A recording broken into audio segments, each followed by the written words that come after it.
Hi అండి, అందరికీ నమస్కారం. Welcome to our channel. This is Vikram from learner zone. ఈరోజు మనం 7th క్లాస్లోని 5వ పాఠం అయినటువంటి పల్లె అందాలు నేర్చుకుందామండి. దీనికి రాసినటువంటి కవి ఎవరు అంటే అచ్చి వెంకటాచార్యులు. తర్వాత ఇక్కడ మనకు ఉన్మీకరణ చిత్రం చూస్తున్నామండి. ఇది మనకు మెథడ్లో అడుగుయేటువంటి ఛాన్సెస్ ఉన్నాయి. ఎంత సమయం పడుతుంది బోధనకు అంటే 45 నిమిషాలు. అంటే ఫస్ట్ పీరియడ్ మొత్తం కూడా మనము ఉన్మీకరణ చిత్రమే పరిచయం చేయాలి. తర్వాత పాఠం ఉద్దేశం చెప్పేయాలి. ఇక తర్వాత పాఠ్యభాగ వివరాలు చూసుకున్నాయి, కవి పరిచయాలు చూసుకుంటే ఇంకో నెక్స్ట్ పీరియడ్లో కనుక మనం చేయాలి. కాబట్టి ఓన్లీ ఉన్మీకరణ చిత్రం అనేది 45 మినిట్స్.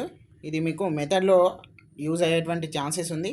ఇక్కడ మనం పాఠం ఉద్దేశం చూసుకున్నట్లయితే, పల్లెటూర్లు శాంతి సౌభాగ్యాలకు నిలయాలు, ప్రేమానురాగాలకు కోవెలలు, పచ్చని ప్రకృతికి ఆలవాలం.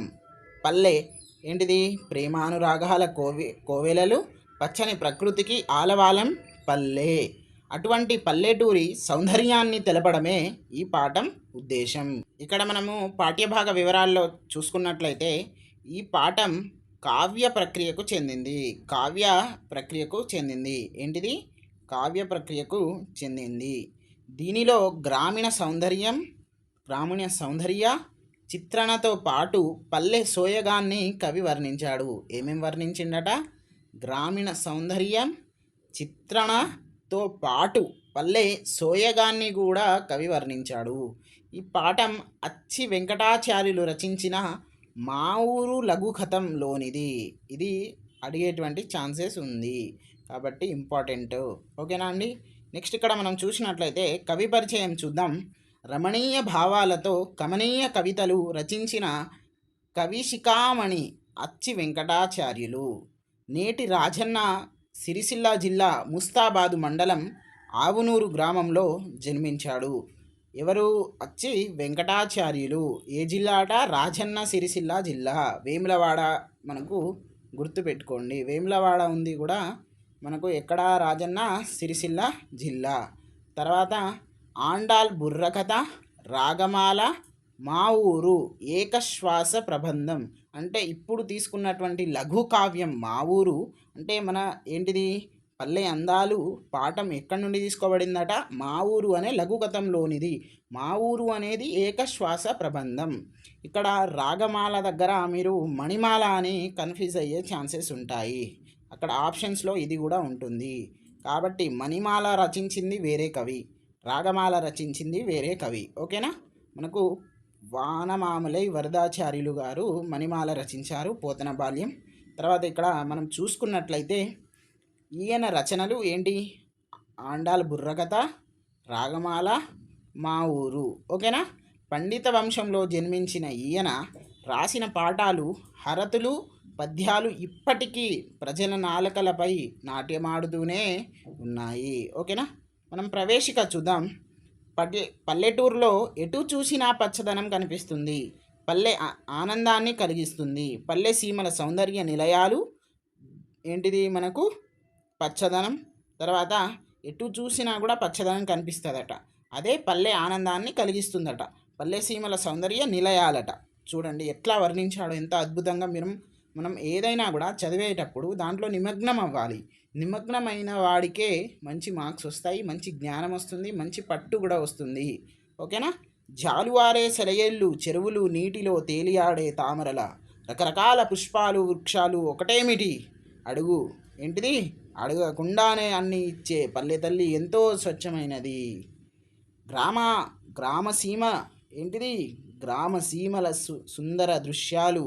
గ్రామసీమ. ఇక్కడ చూడండి, గ్రామ ఇచ్చాడు, సీమ ఇచ్చాడు. దాంట్లో గ్రామాల సౌందర్యాలు అని కూడా మనకి ఇవ్వచ్చు కదా. కవి గురించి మనం మాట్లాడుతున్నాం, అంత అద్భుతంగా రచించాడు. కాబట్టి గ్రామ సీమల సౌందర్య దృశ్యాలు, అక్కడి వ్యాపార విధానాలు, వివిధ వృత్తుల వారి జీవనం ఎంత నిష్కల్మషంగా అంటే ఎటువంటి కల్మషము ఇప్పుడున్నటువంటి సొసైటీలో ఉన్నట్టు లేదు, అప్పుడు ఉంటాయో చూద్దాం.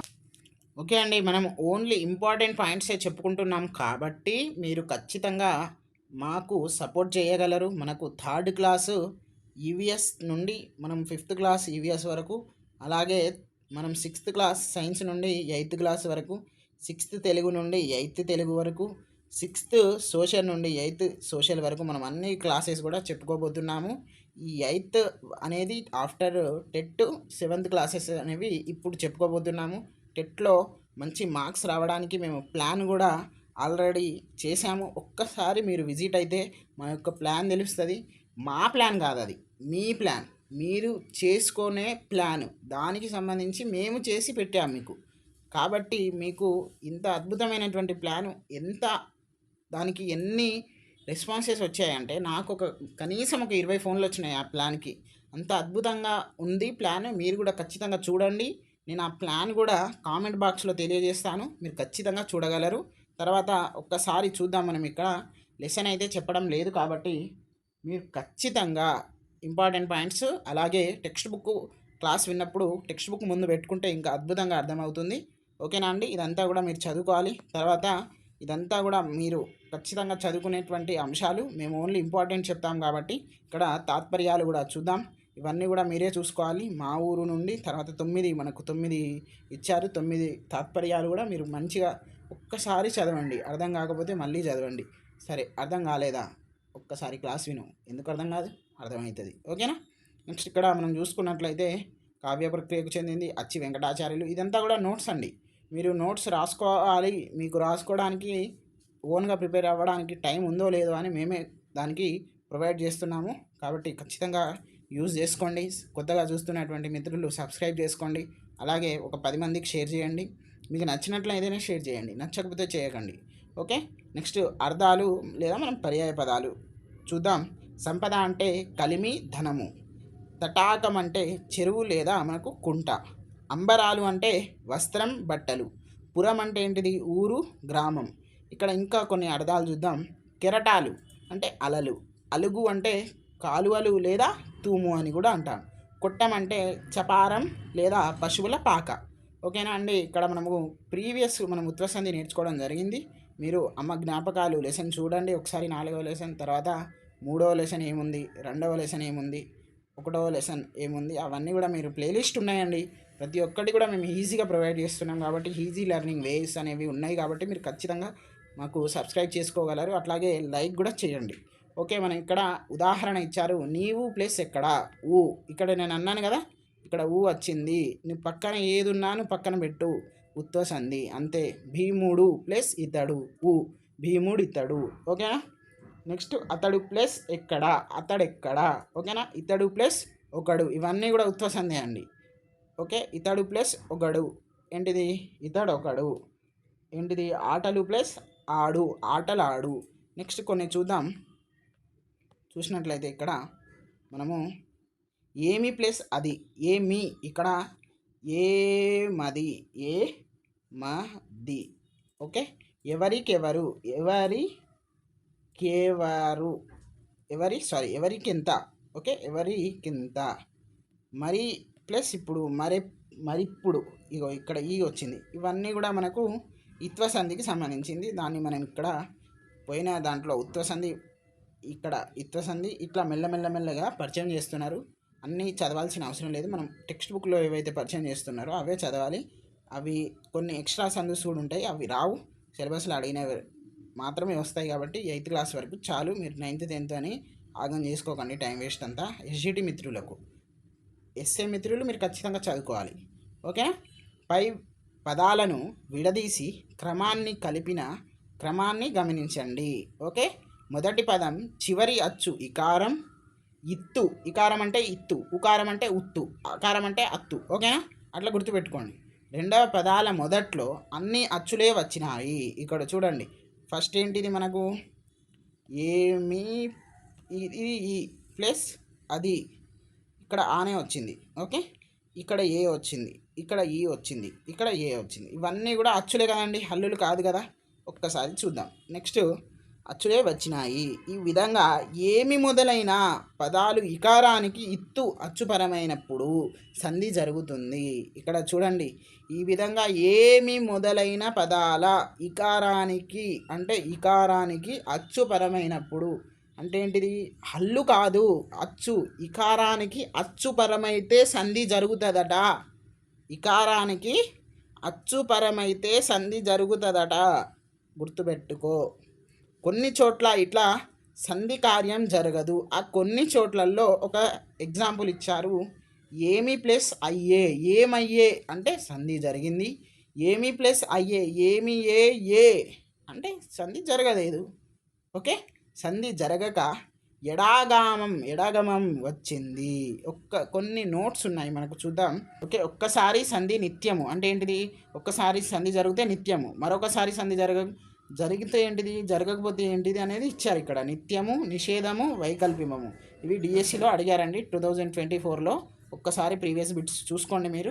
ఓకేనా? నెక్స్ట్ ఇక్కడ వికల్పము అంటే ఏంటిది? వైకల్పికం అంటే జరగచ్చు, జరగకపోవచ్చు కూడా ఉంటాయి అన్నట్టు ఇక్కడ. ఓకేనా? నెక్స్ట్ ఏమి మొదలైన పదాలకు అచ్చుపరమైతే సంధి వైకల్పమో అని తెలుస్తుంది కదా, దీనినే ఇత్వ సంధి అంటారు. ఓకే, ఏమ్యాదులయందు ఇత్తునకు అచ్చుపరమైతే సంధి వైకల్పికంగా జరుగుతుంది. ఇది కూడా గుర్తుపెట్టుకోండి. ఓకేనా అండి? మనం ఇక్కడ చూసినట్లయితే ఇత్వ సంధికి సంబంధించినటువంటి కొన్ని వర్డ్స్ ఇచ్చారు. వర్డ్స్ మీరు ఖచ్చితంగా నేర్చుకోండి. నేను ఒక 3 చెప్తాను. ఈ 3 అన్నీ కూడా మీకు హోంవర్క్. ఓకేనా? మీరే కనుక్కొని చెప్పుకోవాలి. చెప్పాలి ఏంటిది? చెప్పాలి ప్లస్ అంటే, చెప్పాలంటే. నెక్స్ట్ 1 ప్లస్ ఏ ఏంటిది? 1 ఏ, ఒక్కటే ఏంటిది? 1 ప్లస్ ఏ, ఇది కూడా ఇత్వ సంధి. ఓకేనా? రానిదని అంటే ఏంటిది? రానిది ప్లస్ అని.